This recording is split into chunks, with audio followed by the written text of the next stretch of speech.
Hi everyone, this is Jim. I have a new feature on the channel today. This is a game that was submitted by a viewer. It was played in a recent tournament in British Columbia. If you are interested in having me do videos of your games, you have some games, particularly tournament games, that you're interested in having me take a look at and doing a video on, I'll include some information about how you can do that at the end of this video. But let's just go on with the game for now. This was played in the under 1400 section of the British Columbia Open, the BC Open in Vancouver, or actually I guess it was Richmond, but that's right next door to Vancouver. Looked like a pretty good tournament. There were 3 sections. Each section had between 25 and 30 players in it, so up to maybe it's around 80 to 90 players overall in the tournament. So great gathering of chess players, and it's an opportunity, if you haven't played in a big tournament, it's an opportunity to meet people who have similar interests, and it's a lot of fun, I think. Okay, so let's take a look at this game. Kalen, who sent in the video, the PGN rather, of his game, he's got the white pieces. He starts off with e4, e5, knight f3, knight c6, and d4. So we get the Scotch game. And this is a reasonable way to play. It leads to an open game.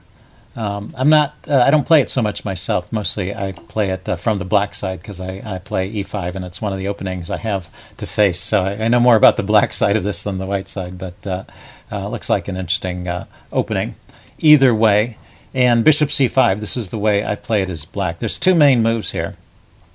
Well, first of all, black almost always takes the pawn. That's really, you just need to do that or you get in trouble trying to hold on to it. So taking the pawn and taking back is all standard. And then there's 2 moves that black has in this position, either the bishop move or the knight move, coming out and counterattacking the pawn, or the bishop move attacking the knight. So both aggressive options for black. The knight move is kind of tricky. It involves lots of pins, so I just felt it was easier to learn this line, and that's the line I play. And Kalen decides to go ahead and take right away. That is a fine move. And one of the 2 main moves. There's 2 main moves here. The other one is to support the knight with the bishop and try and hold on to things there. But taking is interesting. It messes up black's pawns. And now black does not play the main move here. If we look at the main line actually goes queen to f6. Kind of an interesting way to play, threatening checkmate. So something that white has to deal with. And the usual move is queen d2, holding on to it. You can also play queen to f3, but that allows a queen trade, may not be what you're interested in at this point. So queen d2 holding on. And then you could take the knight with the queen and avoid messing up your pawns as black. But actually the main move here is taking with the pawn. But the idea is it opens up this e-file. And black is going to be able to get a rook on that file and harass the queen. The queen is a bit awkwardly placed in front of the bishop for now, but black has this pawn damage. So it's an even position, chances for both sides, and play goes on from there. Black is going to try and develop this knight quickly and castle, so he can get the bishop out and then maybe get a rook to the d file. And similarly, white is going to try and get his pieces out, protect this pawn so the queen is free to move. It's got a little bit of unraveling to do here because the queen has to get out of the way of this bishop, the dark squared bishop. Okay, but that's not how the game went. The game went with the immediate recapture, b takes c6, which if you're going to recapture immediately, that's a good way to do it. The idea is to follow up with d5 at some point, try and undermine the center, and then maybe you have use of this bishop on the diagonal here. So right here is the first move where we're out of the opening book. And the move queen to g4 was played. And I think it's probably not the best move. But let's stop and think about this position for a little bit. There is a threat in the position that black has, and white needs to do something to meet that threat. So if you want to take a second to pause the video, see if you can find what threat that black has in this position. Okay, I'm going to give the answer away. The answer is, the threat is queen here. Queen to h4 is a double attack. It attacks the e-pawn, which is undefended, and it attacks the pawn on f2. And now white can meet that threat with a move like queen f3, but it's good to notice ahead of time the threats in the position so you can plan what your moves are.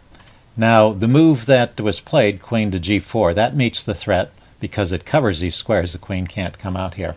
But there are maybe better ways to do it. You always have to think twice before bringing your queen out so early in the game. And there's a way to meet the threat, which I think is pretty reasonable here, and that's the move bishop to d3. And the idea with this move is you're protecting this pawn. Wrong arrow. The bishop is protecting this pawn. So if the queen were to come out now and attack the pawn, you can just castle. And castling protects this pawn, the bishop protects this pawn, and so that was not a double threat when the queen came out. It was just a single threat, and you could easily meet it with castling. And you've got a pretty comfortable position there. Okay, so Kalin chose a different way to defend. Brings the queen out to g4, which attacks as well as defends. Puts the question to the b pawn there, the g pawn rather, how it's going to be defended. Black decides to play queen f6, and then queen f4 is played, offering a trade of queens. That's declined. His opponent leaves the queen there and just plays d4. And all these moves are quite reasonable, so I think we have some good play so far in this game. Up until this point, there's an exchange there, and then bishop check. This is good. Right here, the black player makes a mistake. And, well, I'll go ahead and put the move on the board. He plays c6. So here's your tactical quiz for you. Can you spot the tactic that white has available? Okay, pause the video if you haven't got it yet. This is not too hard to see, but I think you should take the time and see if you can spot it. I'm going to give the answer away now. Queen takes queen. The thing is, if we look at it, this pawn is attacking the bishop, and the idea is after black played c6, he was trying to chase the bishop away, as well as block the check on the king. But the pawn is only defended by the queen. And if you play queen takes queen, which was played in the game, Kalin spotted this one, and it takes away the defense of the c6 pawn, and so there's no time to take the bishop. You're down a queen, you've got to take the queen back. Black takes with a knight, which was his intent. And now bishop takes check, wins the rook in the corner. So bishop d7 to defend, and grabbing the rook. So all this is, so far so good, black castles. And white has a significant advantage. But the game is not over yet. And there are a few problems in this position. The first one, if you just look at it, white only has one piece that's developed, just the bishop. And black has castled, and he's got 3 pieces out, and the rook is going to develop very quickly. So if you play a move like bishop d7, which is actually bishop b7. Yeah, also notice the, cancel that for a second. Notice this bishop has nowhere to go. Can't go to this square, and that pawn is protected. So bishop b7 is the only square if you want to save the bishop. And you have to wonder if this is really the best move. Now the chess engine says it's playable, but what do you do after this rook check? If you go here, then it's going to be game over. There's a mate in 2 here. So if you want to pause the video and spot the mate in 2, I'll give you a second. Okay, not too hard to find. Bishop here, check. Drives the king back, only move. Rook here, checkmate. So that's game over. So you want to be a little bit careful. The chess engine says you can get away with a move like king to d1. But even this is a bit tricky. You've left this f-pawn undefended. The knight can hop into g4, threatening to fork. You're still being pushed around, and you haven't got your pieces developed. So I think the decision that Kalin made here was a pretty wise one. He just castled. You know, why subject yourself to all of this harassment? Try and get some development going, and after rook takes bishop, you still have a winning advantage. You're up the exchange plus a pawn. So you've still got the edge, and this is you're doing okay here. But this is a tricky position, and really this is a point where you need to stop and think and try and figure out the best way to proceed. What's the engine recommending? The engine is recommending the move c3. That's kind of a hard move to play. It does slow down this pawn from coming forward. I would probably play a move like bishop to g4. Get the bishop developed. Bishop to g5. Bishop to g5. You develop the bishop, and you're going to develop the knight next. And you can trade this knight off if you need to, because you're ahead in material. It doesn't hurt you to trade off that knight, although it does leave black with the advantage of the bishop pair. Ideally, you'd like to trade this bishop against this bishop. The thing is, the move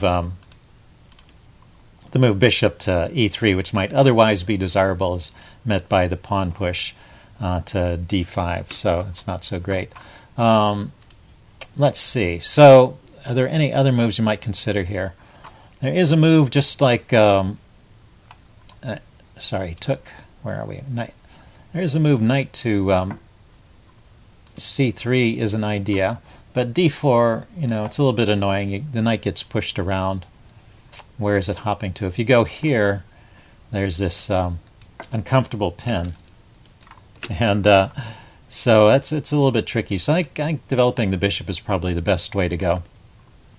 I just wanted to make a comment in general. This often happens. If you spot a tactic, looks like you're winning the game, and you play it, you often find afterwards your pieces are not well coordinated and not in the best position. So it's a good time to pause and take a breath after you've played a game-winning tactic, and make sure you don't give away the game in the next few moves, because some careful play can secure your advantage, but you do have to make sure you get your pieces back from their far-flung stations and get your king to safety. So we've achieved part of that. We've got the king to safety, but we still have a problem where the queen side over here is undeveloped. So knight d2 is a developing move, but it blocks the bishop, so it makes the development a little bit slower. That's why I was thinking maybe getting the bishop out first is a little better. Still not a bad move, and white still has the advantage. So bishop to b5, kicking the rook. And now this is a bit uncomfortable, so white has to think here. If you play the natural move rook e1, then you run into knight g4, and actually black is winning. There's this threat on the f pawn, and there's no great squares for the rook. If you look at this, the bishops are covering these squares, pawn's covering that square, the knight's covering that square, the pawn's covering that square, the bishop's covering that square, the other bishop's covering that square. It's pretty amazing. So a piece coming here with a check is going to win back some material, and black is doing fine. So the natural move rook e1, which is what you would like to play, is a bit tough. The computer is recommending a very tricky line with knight b3, counterattacking the bishop. But that gets very complicated. What Kalen played here, I think, is another good decision. He played the move c4, which is actually the second choice of the computer, so a good choice, and keeping an edge for white once again. But it does give up a pawn, so you've given back some material, and now your only edge is the exchange, which is still should be enough to win with careful play. After the pawn take, there's now a threat of a double attack. Bishop threatening to attack the rook after the pawn push c3. So you have to do something about that. Kalen starts with the move a4, kicking the bishop, but the bishop stays on this diagonal, renewing the threat. So now he moves the rook to e1. So that's good. You've recognized the threat, you've dealt with it. So I think both sides have played some pretty solid moves here. c3 anyway, kicking the knight, and white counters with the move knight to b3. Maybe getting a little bit too tricky. It would be better, I think, just to take the pawn immediately. what Kalen is thinking here is after knight here, he's hitting the bishop, and so the bishop has to move. It just turns out that the bishop has a good move here in bishop to b4, which his opponent didn't spot. So he got a little bit lucky here, but this would once again be a bit uncomfortable for black. It leads to about an even position, so it's not like it's a losing move, but it's tricky. If you take the pawn, of course, the bishop is going to fork the two rooks, so you just need to move the rook again to get away from that. And bishop to c4. No, hitting the knight. Yeah, the line continues. Bit of a tricky line. So you have to sometimes simple is good. In this case, the simple move of just taking the pawn is a little better than the somewhat tricky move knight b3. It worked out okay in this case because black went ahead, exchanged pawns, and then played bishop to b4 now, hitting the rook. The rook goes to d1, and bishop to e2. Now Kalen plays another good move here, rook to d4, getting the rook active and hitting one of the bishops. Although you see one of the advantages of the bishop pairs, this is kind of an instructive position where the bishops are really controlling a lot of squares between the two of them, and on an open board they can, because they attack on the diagonal, they can really harass rooks and chase them all around. So they can be very annoying pieces to deal with. So right here, a5 was played to hold on to the bishop. And now I would say the next move is maybe the second mistake in the game that Kalen made. The other moves I thought were all reasonable choices. I thought maybe queen g4 was a bit premature. I would label that the first mistake. And then bishop to a3 is the second mistake. So here's another chance. What is the tactic for black in this position? Okay, black has the move, and he found it. Bishop to c3, forking the rooks. So that's the problem with this bishop a3 move. You just have moved the bishop off the diagonal. You need to just sit on this position for a while. The computer is recommending a funny move f3. I would not play this myself, but it has some points. Just point out what it's doing. It's controlling some squares. The reason I would not play this is it opens up this diagonal, which at the moment is controlled by the knight, but you're kind of setting yourself up for some future tactics. It's always dangerous. And actually, that is another cue I meant to mention here. There are certain positions that you should think about as kind of being ripe for tactics, and one of them is when you have pieces on a diagonal here. You're always looking out for, or you always need to be looking out for skewers on the diagonal or forks. So just the arrangement of pieces and open diagonals you have to be careful about. So if you're not going to play that, maybe a simple move like rook c1, get off of that diagonal. And the play would continue from here. I mean, basically the pawns are even, and white is up the exchange. And with the material advantage, he probably could win the game with best play from both sides, but it is always going to be tricky with the open board and the bishop pair. So look for opportunities to trade off those bishops. If you could trade off this bishop without suffering some damage, that would be a good thing. So the move bishop a3 was played with the good intention of trading off this bishop, but it unfortunately allowed the tactic. So the game continues. He loses the exchange, and now the material is even. But the game goes on, and now black makes a mistake, which will happen. You just keep playing, and you wait for your opponent to make mistakes. And this move here, g6, has blocked in the bishop. And Kalen, very sharp, spotted this right away once again and played the move f3. Now this is a good move. The dark squared bishop is gone. It was taken. It took a rook. So this opening up this diagonal is not dangerous to the king, and it makes the threat of g4 trapping the dark squared bishop. So good move. Black plays g5 here to give the bishop an escape square, and white follows up with rook to c5, going after the pawns. The computer points out an interesting but very tricky line here with knight to e7. After knight e7 check, the king comes forward to g7. I'll go ahead and put it on. Knight e7 check, king forward here, and bishop to b2, pinning the knight and setting up some nasty threats here. So this would be the most active way to play. But the move that was chosen was rook c5 is still a good move.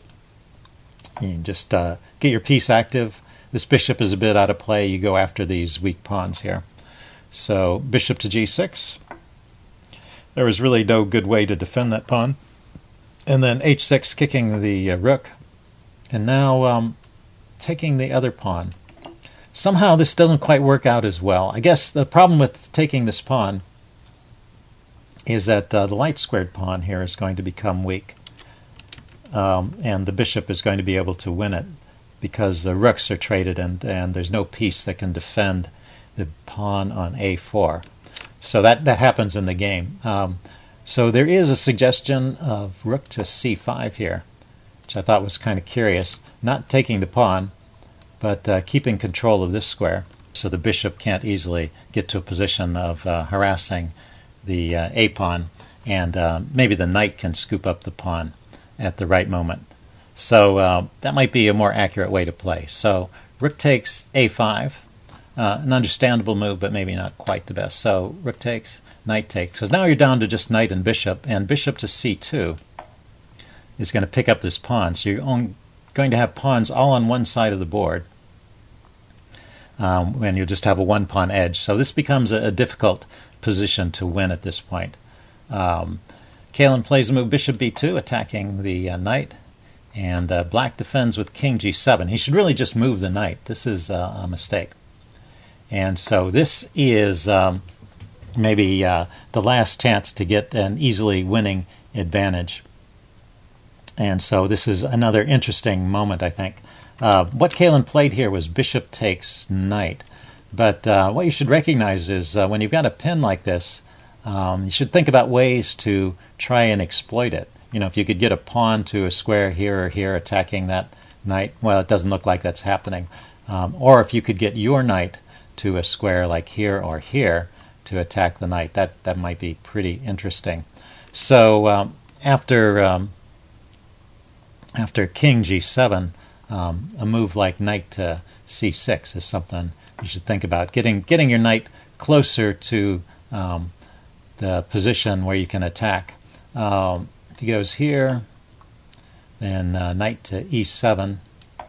You can maybe threaten to check the king and chase him away from defense of the knight, or you can threaten to come here with the check, or here with an attack on the knight. So the king, let's see, the king has no good moves. This is pretty interesting. The king is actually tied up here. Can't go to this square. The bishop is the wrong color to defend the knight. So I think you're actually winning a piece here. So that's the thing. It's maybe not hard. It's not easy to calculate is what I'm trying to say. So after bishop e2, king g7, it's not easy to calculate that there is a sequence here that wins the knight. But what you can think about is just maintaining the pin, and you know, it's at least keeping his pieces tied down. You're not going to be able to defend this pawn anyway. So there's no reason to dissolve the pin right away. You should hold on to that pin and do your best to try and exploit it. So anyway, bishop takes was played, and now this is a very difficult position to win. Knight c4, bishop takes a4, and I think I'll just kind of go quickly through the remaining moves. It stays about even. I mean, you can play this for a long time, but every time a pawn is traded off, it becomes closer to drawing. And it's really hard for white to advance his pawns without allowing trades. You'll either allow trades or else they'll get blockaded. So just a difficult position to win. If you could somehow, the way to win this, if you could arrange a trade of that knight for that bishop. This is a winning king and pawn endgame with 3 pawns against 2. But it's just hard to arrange. You can try poking around with your knight and seeing if you can get to some position where you deliver a fork to the king and the bishop or something like that. If you could advance your pawns and take squares away from the king, that might be possible, but the problem with advancing the pawns is that black is going to trade the pawns off, and each trade gets him closer to drawing. So we go forward a few more moves, and at this point the game was agree to draw. And at this point it's easy, because at any point black can sacrifice his bishop for the pawn and hold on to the draw. There's not enough mating material left on the board after that pawn is gone. So that's how the game ended. I thought it was a very interesting game, and pretty exciting, a lot of tactics. So the takeaways from the game, I only had 3 suggestions for Kalen, ways to improve. One is watch out for that early queen maneuver. I think you're better off looking for ways to develop your minor pieces first. And if you can do that in an effective way, there are lines where the queen comes out, early. There's the win-hour variation in the French defense and things like that. But in general, there's some tactical justification for it. So in most cases, your problems can be solved using the minor pieces and developing them, and you're going to be better off for it, and you won't lose so many tempos to your queen being chased around. The second point was the move bishop to a3, which allowed the fork of the 2 rooks.